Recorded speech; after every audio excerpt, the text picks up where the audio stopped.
ఇప్పుడు వచ్చిన సంఘం అంతటికి నా హృదయపూర్వక వందనాలు తెలియజేస్తుంటున్నాను. ఆరాధన వాక్య భాగం మనం ధ్యానం చేద్దాము. సో ఈరోజు ఇంటర్నేషనల్ ఉమెన్స్ డే. సో నిజంగా స్త్రీలందరి పట్లను దేవుడు చూపిన యొక్క కృపకై మనము ఎంతగా కృతజ్ఞతాస్తుతులు స్తోత్రాలు చెల్లించినా తక్కువే. ఎందుకంటే దేవుని దృష్టిలో మనము అంత విలువైన వారుగా ప్రభు మనల్ని చేశాడు. కాబట్టి ఈ యొక్క వాక్యానికి మనము స్త్రీల జీవితాల్లో ఆయన యొక్క కృప, దేవుని యొక్క కృప అనే అంశాన్ని మనం పెట్టుకోవచ్చు. సో మొట్టమొదటిగా మనము ఈ యొక్క వాక్యాన్ని కనుక ధ్యానం చేయడానికి ముందు ఆదికాండము 2వ అధ్యాయము 22వ వచనం చదువుదాం. ఆదికాండము 2వ అధ్యాయము 22వ వచనం తీసిన వారు ఎవరైనా చదవండి. తర్వాత దేవుడైన యెహోవా తాను ఆదాము నుండి తీసిన ప్రకటెంకలు స్త్రీగా నిర్మించి ఆమెను ఆదాము తన వద్దకు తీసుకుని వచ్చాడు. ఓకే, థ్యాంక్ యూ అండి. చిన్న మాట ప్రార్థన చేసుకుందాం.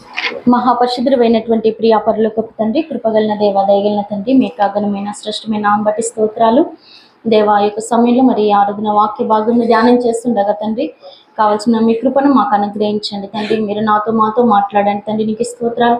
మీరు ఎంత గొప్ప దేవుడు, ఎంత ప్రేమ కలిగినటువంటి దేవుడు అని ప్రభు, మీ గొప్పతనం, మీ ప్రేమను గురించి ధ్యానిస్తుండగా మీ గొప్ప సహాయం మాకు అందరికీ దయచేస్తూ రమ్మని వేడుకుంటూ మీ దగ్గర స్థలాలకు అప్పచెప్పుకుంటూ యేసు నామమున ప్రార్థించడి వేడుకుంటున్నాను మా తండ్రి, ఆమేన్.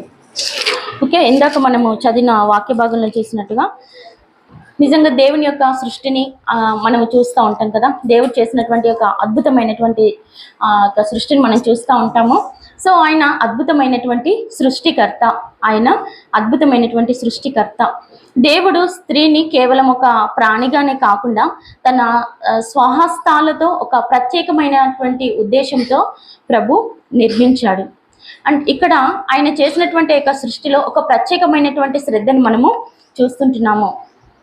ప్రతి ఒక్కరి పట్ల కూడా దేవుడు ఒక ప్రత్యేకమైనటువంటి ఉద్దేశాన్ని కలిగి ఉంటాడు. కొంతమందిని మనము జ్ఞాపకం చేసుకుంటే కొంతమంది స్త్రీలు అంటూ ఉంటారు కదా, నా పరిస్థితి ఎందుకు ఇలా అయ్యింది, నా బ్రతుకు ఎందుకు పనికి రాదు, నేను ఎవరికి యూజ్ లేదు, దేవుడు ఎందుకు చేశాడో ఏమో, దేవుడు నన్ను ఎందుకు చేశాడో ఏమో, ఒక పనికి మాలిన దాన్ని, నా వల్ల ఎవరికి యూజ్ లేదు, నా బ్రతికే బాగాలేదు, దేవుడు ఎందుకు చేశాడు అని ఒక క్వశ్చన్ చేస్తూ ఉంటారు కదా. నాకే ఎందుకు ఇన్ని కష్టాలు, నాకే ఎందుకు ఇన్ని బాధలు, దేవుడు అసలు ఎందుకు చేశాడు, ఎందుకు పంపించాడు అన్నటువంటి ఒక క్వశ్చన్తో ఉంటారు. కానీ దేవుడు ప్రతి ఒక్కరి పట్ల ఒక ఉద్దేశం కలిగే ఉన్నాడు. ప్రతి ఒక్కరిని ఒక ఉద్దేశపూర్వకంగానే ప్రభు చేసి ఉంటున్నాడు. సో మరి ప్రభు ఆ స్త్రీని అవ్వను చేసినప్పుడు ఆదాము ప్రక్కటెంక నుండి తీసి చేశాడన్న విషయం మనకు అందరము ఎరిగి ఉన్నాం. ఆదాము ప్రక్కటెంక నుండి దేవుడు తీసి చేయడానికి కారణం ఏంటంటే ఇద్దరు కూడా సమానత్వమే. ఆయన దృష్టిలో ఇద్దరు కూడా సమానమే. స్త్రీలేమి పురుషులేమి అందరూ కూడా ప్రభు దృష్టిలో సమానమే. కాబట్టి అలాంటి మనము అలా సమానత్వాన్ని కలిగి ఉండాలని, మనల్ని కూడా ఆయన అందరూ కూడా ఆయన దృష్టిలో సమానమే అన్న యొక్క ఉద్దేశాన్ని కనపరచడానికి ప్రభు ప్రక్కటెంకలో నుండి మరి స్త్రీని చేసి ఉంటున్నాడు. సో ఇది అద్భుతమైనటువంటి యొక్క సృష్టికర్త. ఆదాము ప్రక్కటెంకలో నుండి ప్రక్కటెంకను తీసి ఇంత అద్భుతమైనటువంటి ఒక స్త్రీని చేశాడు అని అంటే దేవుడు ఎంత గొప్ప సృష్టికర్త కదా. ఆయన సర్వశక్తిమంతుడు కదా, ఆయనకు అసాధ్యమైనది ఏది లేదు. ఆయన ఏ విధంగానైనా చేయగలడు కదా, ఆయన ఏ విధంగానైనా చేయగలడు. ఆయన అద్భుతమైనటువంటి సృష్టికర్త. కాబట్టి మనం ఒక వాక్య భాగాన్ని జ్ఞాపకం చేసుకుందాం ఈ సమయంలో. నీవు నన్ను కలగజేసిన విధంగా చూడగా భయమును ఆశ్చర్యమును నాకు కలుగుచున్నదని కీర్తనలు 139:14 ఈ మాటను మనము చూస్తూ ఉంటాం. అంటే దేవుడి యొక్క ఆ సృష్టి అది ఎంత అద్భుతంగా ఉంది. అది మనము ధ్యానం చేయడానికి కానీ, లేకపోతే ఆలోచన చేయడానికి కానీ, మాట్లాడడానికి కానీ, చూడడానికి కానీ నాకు ఆశ్చర్యము కలుగుతుందని అంటున్నాడు భక్తుడు. సో అంత అద్భుతమైనటువంటి సృష్టికర్త కదా మన దేవుడు. ఆయన అద్భుతమైనటువంటి సృష్టికర్త. రెండవదిగా మనము చూసినట్లయితే ఆయన ప్రార్థన ఆలకించే దేవుడు. స్త్రీల వేదనను, కన్నీళ్లు దేవుడు ఎన్నడూ కూడా నిర్లక్ష్యము చేయడు. ఈ మాటను మనము జ్ఞాపకం ఉంచుకోవాలి. స్త్రీల కన్నీటి ప్రార్థనలు దేవుడు ఎన్నడూ కూడా నిర్లక్ష్యము చేయడు. కదా. మనం కొంతమంది స్త్రీలను చూస్తాం కదా బైబిల్ గ్రంథంలో, హన్న చేసిన ఆ కన్నీటి ప్రార్థనను మనం చూస్తాం కదా. హన్న ఎంతగా కన్నీటి ప్రార్థన చేసిందో మనకు అందరికీ తెలుసు. తన కన్నీటిని తూడ్చినటువంటి దేవుడు ఈరోజు నీ నా కన్నీటిని కూడా ప్రభు తూడుస్తాడు. సో దేవుని సన్నిధిలో మనం అంతగా మొరపెట్టాలి. ఎందుకనంటే ఆయన ప్రేమ కలిగినటువంటి దేవుడు. హన్నా ఏడిస్తే ప్రభు చూస్తూ ఊరుకోలేదండి కదా. హన్నా ఏడిస్తే తన కన్నీటిని తూడ్చాడా లేదా? అద్భుతమైనటువంటి మరి సంతానాన్ని దేవుడు దయచేశాడు. తన కన్నీటిని ప్రభు తూడ్చాడు. సో హన్నా ప్రార్థన ఆలకించినటువంటి దేవుడు ఈరోజు నీ నా ప్రార్థన కూడా ఆయన ఆలకిస్తాడు. మనం ఏ విషయంలోనైతే మరి గోజాడుతున్నామో, ఏ విషయంలోనైతే పదే పదే అడుగుతుంటున్నామో, ఏ విషయంలోనైతే ప్రతిసారి ప్రభు పాదాల చెంత చేరి బ్రతిమాలుతుంటున్నామో, సో దేవుడు మన ప్రార్థనను వింటాడు. మన ప్రార్థనను విని ఆయన తప్పక జవాబును దయచేస్తాడు. ఆలస్యం అవుతుండొచ్చేమో, కొన్ని సందర్భాలలో ఆలస్యం జరుగుతుండొచ్చేమో, కానీ దేవుడు అద్భుతమైనటువంటి కార్యంను ప్రభు జరిగిస్తాడు. చాలాసార్లు మనము విసిగిపోతూ ఉంటాం. దేవుడు ఇంకా కార్యం చేయట్లేదు, ఎందుకు నేను ఇన్నిసార్లు అడుగుతున్నా, నా జీవితంలో ఎందుకు చేయట్లేదు అన్న ఒక క్వశ్చన్ మార్క్ ప్రతి ఒక్కరిలో ఉండిపోతాయి. కానీ అన్న వాళ్ళు మనం ఎప్పుడైతే నీటి ప్రార్థన దేవుని సన్నిధిలో మూలుగుతూ అడుగుతూ ఉంటామో, హృదయాన్ని ఎప్పుడైతే ప్రభు సన్నిధిలో కుమ్మరిస్తామో, నిజంగా దేవుడు అద్భుతమైనటువంటి కార్యాన్ని ప్రభు మన జీవితంలో జరిగిస్తాడు. ఆయన ప్రార్థన ఆలకించేవాడు. ఒకవేళ నీ బాధ, నీ కష్టాన్ని, నీ శ్రమను, నీ ఇబ్బందిని ఒకవేళ మనుషుల దగ్గర చెప్పుకుంటే వాళ్ళు నీ కన్నీటిని తూడవలేకపోవచ్చేమో, కానీ ప్రభు సన్నిధిలో నీవు మొరపెట్టినప్పుడు దేవుడు ఖచ్చితమైనటువంటి జవాబును దయచేస్తాడు. ఆయన ప్రార్థన ఆలకించేవాడు. మొట్టమొదటిగా మనం చూసాం ఆయన అద్భుతమైనటువంటి సృష్టికర్త. మనము ప్రార్థించినప్పుడు మన కన్నీటిని తుడిచే మరి మన ప్రార్థన ఆలకించి దేవుడు. మూడోదిగా మనం చూసినట్లయితే ఆపత్కాల సహాయకుడు. మన యొక్క ఆపత్కాల సమయంలో ఉన్నప్పుడు, మనము ఇబ్బందుల్లో ఉన్నప్పుడు, మనం కష్టాల్లో ఉన్నప్పుడు ఆయన మనకు నమ్మదగినటువంటి సహాయకుడు. నిజంగా దేవుడు ఎంత ప్రేమ కలిగినటువంటి వాడన్నది ఈ మాటల్లో మనము, ఈ ఆరాధన వాక్యంలో మనము జ్ఞాపకం చేసుకోవాలి. ఆయన నమ్మదగినటువంటి సహాయకుడు. ఆపత్కాలంలో ఆయన గొప్ప సహాయకుడు. ఒకవేళ మనము మన ఆపత్కాల పరిస్థితిలో ఉన్నప్పుడు, మనము ప్రభువుని ఆశ్రయించినప్పుడు ఆయన యొక్క అద్భుతమైనటువంటి సహాయాన్ని మనము ఇంతవరకు ఎన్నోసార్లు పొందుకున్నాం. ఎన్నో గొప్ప కార్యాలని దేవుడు మన జీవితంలో చేసినప్పుడు మనం ఎంతగా అనుభవించాం ఆయన చేసినటువంటి అద్భుత కార్యములను. సో దేవుని యొక్క శక్తిని మనము జ్ఞాపకం చేసుకోవాలి. ఎస్, నా దేవుడు నాకున్నాడు, నాకు తప్పకుండా ఆయన సహాయం చేస్తాడు. నేను మొర్రపెట్టినప్పుడు, నేను కన్నీరు కార్చినప్పుడు నా ప్రభు నా ప్రార్థన వింటాడు, ఆయన నాకు తప్పకుండా సహాయం చేస్తాడన్న యొక్క ధైర్యాన్ని మనము కలిగి ఉండాలి. కొన్నిసార్లు కష్టాల్లో, శ్రమల్లో ఉంటున్నప్పుడు, ఏం చేయాలో తోచినటువంటి పరిస్థితిలో ఉన్నప్పుడు, అటు ఇటు నేను ఎవరితో చెప్పాలి ఈ సమయంలో నా కష్టాన్ని నేను ఎవరితో చెప్తే నాకు వాళ్ళు అర్థం చేసుకుంటారన్న ఆ యొక్క డైలమాల్లో మనం ఉన్నప్పుడు మనకు గొప్ప ఆశ్రయం ఏంటంటే ప్రభు సన్నిధి. గొప్ప ఆశ్రయము ప్రభు సన్నిధి. ఆ కష్టకాల సమయంలో ఒకవేళ నేను ఎవరు ఆదరించలేకపోవచ్చు, ఒకవేళ ఎవరు నిన్ను బలపరచలేకపోవచ్చు, కానీ ప్రభు నిన్ను కనుక నువ్వు ఎప్పుడైతే ఆశ్రయిస్తావో ఆయన నమ్మదగినటువంటి సహాయకుడు. చాలా మంది ప్రభు సన్నిధిని ఆశ్రయించకుండా ఎక్కడెక్కడో వెళ్తూ ఉంటారు. అంటే ఏ వేలో వెళ్తే నాకు ఆ సహాయం దొరుకుతుందని బయట వెతుకుతూ ఉంటారు. సో మనము ఈ సమయంలో జ్ఞాపకం చేసుకోవాలి, ఆయన మనకు సహాయకుడుగా ఉంటున్నాడు. సో మనము ఆయన సన్నిధిని ఆశ్రయించినప్పుడు, ప్రార్థించినప్పుడు ఆయన నమ్మదగినటువంటి వాడు. ఆయన సన్నిధిని మనం మొర్రపెట్టినప్పుడు దేవుడు తప్పకుండా మరి ఆపత్కాల పరిస్థితుల నుండి ఆయన మనల్ని విడిపించి సహాయం చేసే గొప్ప దేవుడు. మనం చాలాసార్లు దేవుని వాక్యాన్ని మనము ధ్యానం చేస్తాం. కొన్నిసార్లు మనము బైబిల్ గ్రంథంలో చూసినట్లయితే మరి ఎస్తేరు కూడా మరి తను ఉన్నటువంటి పరిస్థితిలో ప్రభు తట్టు చూసినప్పుడు, ప్రార్థించినప్పుడు దేవుడు ఎంత గొప్ప కార్యం చేశాడనేది మనకు తెలుసు. అయినప్పటికీ కూడా మనము ఆ పైన త్వరగా జరగాలన్నటువంటి ఆశతో, ఆతృతతో మనము బయటకు వెతుకుతూ ఉంటాం. కానీ మరి ఎస్తేరు ఏ విధంగా అయితే ప్రార్థన చేసినప్పుడు తన ప్రజల పక్షంలో దేవుడు ఎప్పుడైతే మరి ఎంత గొప్ప జయాన్ని ఇచ్చాడో మనము చూస్తాం. అది ఎలా జరిగింది? దేవుని సన్నిధిని మరి ప్రార్థించినప్పుడు కదా. నిజంగా దేవుడు మనకు ఆశ్రయంను దుర్గంన ఎంచున్నాడు. నాలుగోదిగా మనం చూసినట్లయితే మరి విమోచకుడు మరియు గౌరవ ప్రదాత. సో కొన్నిసార్లు మనల్ని సమాజంలో మనం ఉంచినప్పుడు, మన అన్న వారే మనల్ని వెలివేసినప్పుడు అది ఎంత కష్టతరంగా ఉంటుందన్నది అది అనుభవించిన వారికి తెలుస్తుంది కదా. ఒకవేళ మనం సమాజంలో ఉంటున్నాం కదా, మన తోటి వారు కానీ, మన బంధువులు కానీ, లేకపోతే మనకు తెలిసిన వారు కానీ ఎవరైనా మనల్ని వెలివేసినటువంటి స్థితిలో మనల్ని ఉంచినప్పుడు, నువ్వు అక్కడే ఉండు, నీ స్థితి అంతే అని నిన్ను అక్కడ ఎవరైతే ఆపుతారో అలాంటి పరిస్థితిలో ఉన్న వారికి ఆ పెయిన్ అనేది తెలుస్తూ ఉంటుంది. కానీ అలాంటి సమయంలో దేవుణ్ణి ఆశ్రయించినప్పుడు ఆయన మరి మనకు ఒక గౌరవం ఇచ్చేవాడు. ఎవరైతే నీకు అర్హత లేదు అని అన్నారో, కానీ దేవుడు ఏమంటున్నాడంటే నీకు ఒక అర్హతను, ఒక గౌరవాన్ని దేవుడు ఇచ్చేవాడు. కొంతమందిని మన స్త్రీలను ఈ యొక్క వాక్యానికి సంబంధించినటువంటి ఒక స్త్రీని మనం జ్ఞాపకం చేసుకున్నాం. పాపాత్మురాలైనటువంటి స్త్రీ కదా.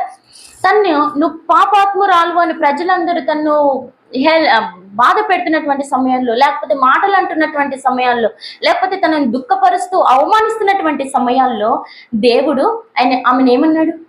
నీ పాపములు క్షమించబడ్డాయి అన్నాడు. అంటే ప్రభు ఆమెకు ఒక గౌరవాన్ని ఇచ్చినట్టుగా మనం అక్కడ చూస్తూ ఉంటాం. ఒక గౌరవాన్ని తెచ్చాడు. అందరూ నువ్వు పాపాత్మురాలివి, నీకు మాతో ఏ పొత్తు లేదు, నువ్వు మాతో ఉండడానికి వీల్లేదు, నీకు మాకు ఏ సంబంధము లేదు, నువ్వు అక్కడే, నీ స్థితి అంతే, నువ్వు పాపాత్మురాలు అన్నప్పుడు ప్రభు చేరదీసినట్టుగా మనం చూస్తూ ఉంటాం. ఆయన గౌరవాన్ని ఇచ్చాడు కదా. ప్రభు గౌరవాన్ని ఇచ్చాడు. ఎవరు గౌరవించలేనటువంటి ఆమెను ప్రభు గౌరవించాడు. అంటే ఆమెకు గౌరవాన్ని ఇచ్చాడు ప్రభు దృష్టిలో. అంత గొప్ప పాపాత్మురాలైన స్త్రీని దేవుడు అంత గౌరవాన్ని ఇచ్చాడు. మనము జ్ఞాపకం చేసుకోవాలి. నన్ను కూడా నా వారు, నా ఇంటి వారు, నాకు తెలిసినటువంటి వారు, నా బంధువులు నన్ను హేళన చేస్తూ, నన్ను దూరాటు ఉంచుతూ, నువ్వు ఎందుకు పనికిరావు, నీ స్థితి అంతే, నువ్వు అక్కడే ఉండు, నీకు మాకు ఏ పొత్తు లేదు, నీ పరిస్థితి అలా ఉంది కాబట్టి, నీ స్థితి అలా ఉంది కాబట్టి, మా బ్రతుకులు బాగున్నాయి కాబట్టి నీకు మాకు పొంతన లేదు, పాలు లేదు అని ఒకవేళ అవమానించే స్థితిలో కనుక ఉన్నట్లయితే ప్రభు సన్నిధి ఇది ఒక గొప్ప మంచి మార్గము. అలాంటి వారిని ప్రభు ఏమంటున్నాడు తెలుసా? వారికి గౌరవాన్ని ఇస్తున్నారు.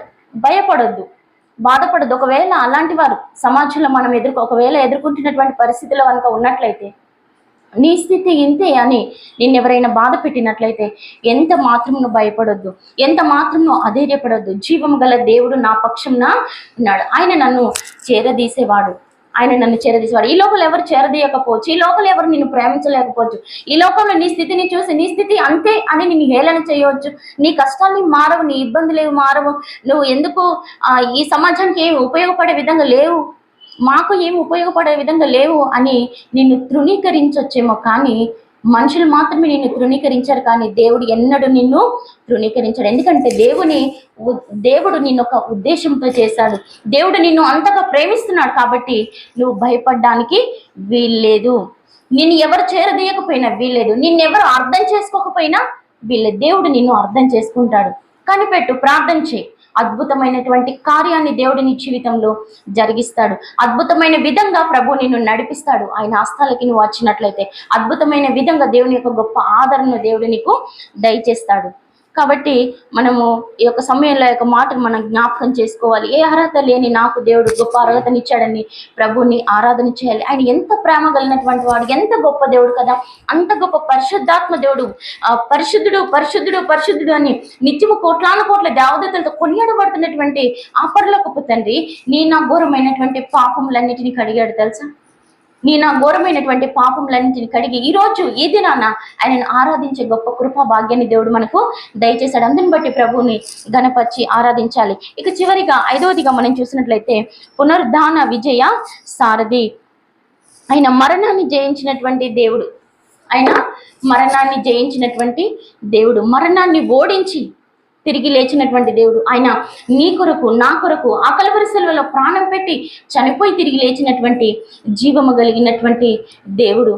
సో నేను ఇక ఈ సమయంలో నేను ఒక మాట జ్ఞాపకం చేయాలనుకుంటున్నాను. ఏంటంటే ఆయన నీ కొరకు, నా కొరకు తన ప్రాణాన్ని త్యాగం చేయడానికి కూడా వెనకాడనటువంటి ఆ ప్రభు నీవున్నటువంటి ఇప్పుడు ప్రజెంట్ ఉన్నటువంటి పరిస్థితిలో నన్ను చేయి విడిచిపెట్టాడని నువ్వు ఎంత మాత్రం కృంగిపోవడానికి వీల్లేదు. నీ కొరకు, నిన్ను రక్షించడం కొరకు ఆయన ఎంత గొప్ప స్థానాన్ని వదులుకున్నాడు తెలుసా.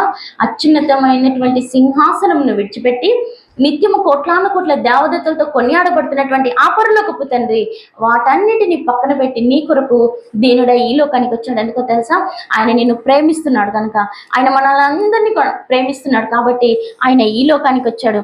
కాబట్టి మరి పునరుద్ధానం జీవంను నేనే, నా యందు ఎవరైతే మరి విశ్వాసం ఉంచుతారో చనిపోయినా కూడా వారు బ్రతుకుదురు అని దేని యొక్క వాక్యం మనం సెలవిస్తూ ఉంటున్నాం. ఇక్కడ చివరిగా ఒక మాటను మనం జ్ఞాపకం చేస్తాం. ఈ పునరుద్ధాన వార్తను, సువార్తను మరి అనేకులకు తెలియజేయి వెళ్ళు అని ఎవరికి చెప్పాడు ప్రభు? ఒక స్త్రీకి చెప్పాడు కదా, స్త్రీకి చెప్పాడు. కానీ నువ్వు వెళ్ళి నా శిష్యులను తీసుకురా, వాళ్ళు వచ్చిన తర్వాత నేను వాళ్ళకి నా పునరుద్ధాన సువార్తను లేకపోతే నా పునరుద్ధానం గురించి నేను వారికి తెలియజేస్తానని చెప్పలేదు. నువ్వు వెళ్ళి శిష్యులకు చెప్పి ఇంకా అనేకులకు చెప్పని మరి ఒక స్త్రీకి చెప్పినట్టుగా మనం చూస్తా ఉన్నాం. అంటే ఆ టైంలో కూడా స్త్రీల పట్ల ఆ స్త్రీ కనబడినప్పుడు దేవుడు తనకిచ్చిన ఆ గౌరవాన్ని మనము చూస్తుంటున్నాము. స్త్రీ పట్ల దేవుడు కలిగి ఉన్నటువంటి ఆ యొక్క ఉద్దేశాన్ని మనము గమనించుకోవాలి. ఎందుకు నువ్వు స్త్రీవి తక్కువ కదా, ఇంత గొప్ప పునరుద్ధానం గూర్చి మరి నీకు ఎందుకు చెప్పాలి, ఇంకెవరినైనా తీసుకురాని ప్రభు అనలేదు కదా. తనతో అక్కడ సమాధి దగ్గరికి వచ్చినటువంటి అక్కడ స్త్రీ కూడా మరి కన్నీరు కార్చి ప్రభువుని వెతుకుతున్నటువంటి సమయంలో ఆమెతో ప్రభు ప్రేమగా అన్నటువంటి మాట, అమ్మా అమ్మా నువ్వు ఎందుకు ఏడుస్తున్నావు కదా. దేవుడు ఎంత ప్రేమగా ఆయన మాటల్లో ఆ ప్రేమ వచ్చినప్పుడు మన యొక్క ఆ శక్తి, మన బలహీనత అంతా కూడా దూరం అయిపోతుంటుంది అంత మధురమైనటువంటి ఆ ప్రేమను దేవుడు నీ కొరకు నా కొరకు మరి మనకందరికి కూడా ప్రభు పంచాడు. సో దేవుని పట్ల మరి స్త్రీ యొక్క ఉద్దేశము, స్త్రీల పట్ల దేవుడు కలిగినటువంటి ఉద్దేశము అంత గొప్పది. కాబట్టి ఈ సమయంలో మరి మనము ఈ యొక్క సందర్భంగా స్త్రీలంగా మనము జ్ఞాపకం చేసుకోవాల్సింది ఏంటంటే, దేవుడు నా పట్ల ఎంత ఉద్దేశాన్ని కలిగి ఉన్నాడు, దేవుడు నా పట్ల నాకన్నిటినీ మరి ఆయన తీర్చేవాడు కదా. హాగరు మరి హన్నా ప్రార్థన చేస్తే ఆలకించినటువంటి దేవుడు, హాగరు ప్రార్థన చేస్తే ఆమె మొరనాలకించినటువంటి దేవుడు. ఈరోజు నీవు నేను ప్రార్థన చేసినా కూడా ప్రభు అదే దేవుడు, అదే శక్తిమంతుడు, ఆయన ఖచ్చితంగా మనకన్నిటినీ తోడుస్తాడు. ఆయన యొక్క గొప్పతనాన్ని మనం జ్ఞాపకం చేసుకోవాలి. ఈ సమయంలో ఆయన యొక్క గొప్పతనాన్ని మనం జ్ఞాపకం చేసుకోవాలి. ఆయన తను ప్రార్థన చేస్తే విన్నాను, నువ్వు ప్రార్థన చేస్తే విన్ను అని అన్నాడు దేవుడు. ప్రపంచం అంతా ఏకదాటిగా ఒక్కసారి ప్రార్థన చేసినా, ఆ టైంలో నీవు ప్రార్థన చేసినా, ఆ ప్రార్థనలన్నింటిలో కూడా నీవు చేసిన ప్రార్థనకు ఆయన చాలా జాగ్రత్తగా చెవియొగ్గి నీ ప్రార్థన ఆలకిస్తాడు. మనందరి ప్రార్థన ఆలకించి మనకన్నిటిని ఆయన తోడుస్తాడు. ఆయన ఎంత ప్రేమ గలవాడో, ఎంత గొప్ప దేవుడు మనం జ్ఞాపకం చేసుకొని ప్రభుని స్తుతిస్తూ గణపరుస్తూ ఆరాధన చేద్దాం. దేవుడి మాటలను దీవించి ఆశీర్వదించును గాక. ఆమేన్.